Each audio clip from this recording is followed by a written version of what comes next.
कीरत अपार दिहु हे माई रत्ने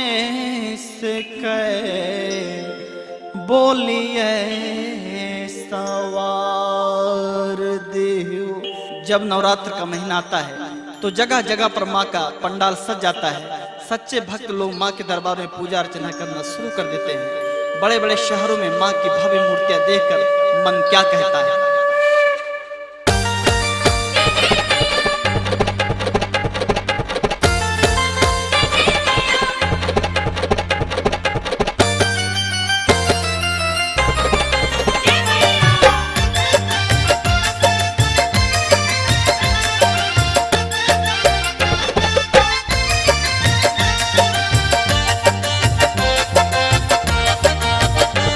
नवरात्र महीनावा क्या कहना, नवरात्र महीनावा क्या कहना, मैया के भवनावा क्या कहना।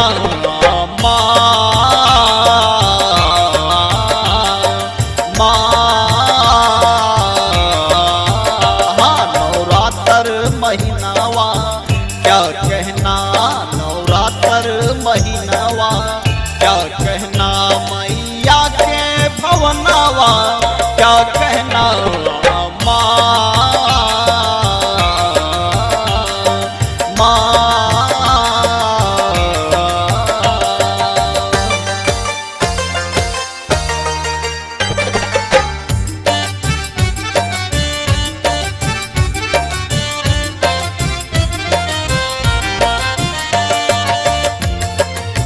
माँ एक है, उनके रूप अनेक हैं।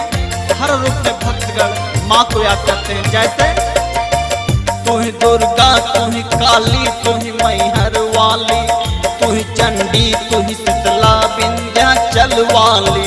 तेरे दरबार में माँ जब भी कोई आता है, रोता आता है पर हंसता हुआ जाता है। को मार कर मैया ने, दुष्टों को मार कर मैया ने भक्तों को तो जीवन दान दिया।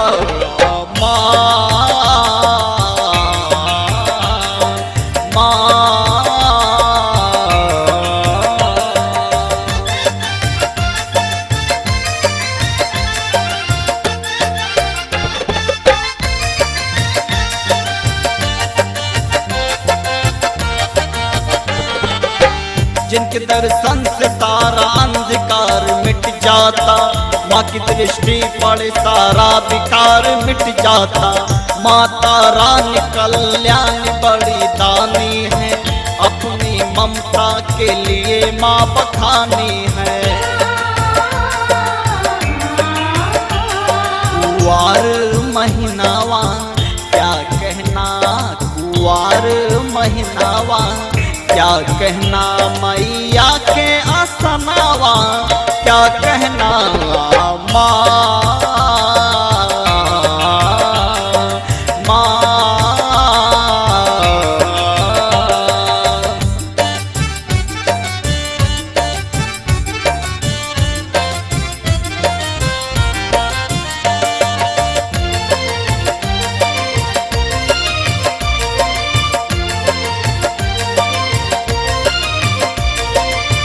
हर नवरात्र में मैया का द्वार सजता है, दर्शन हेतु तो भक्तों का तांता लगता है।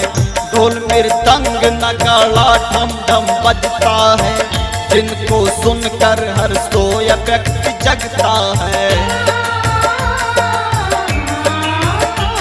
रत्ने से की झोली भर गए, रत्ने से की झोली भर गए। दर्शन पाके मैया का क्या कहना।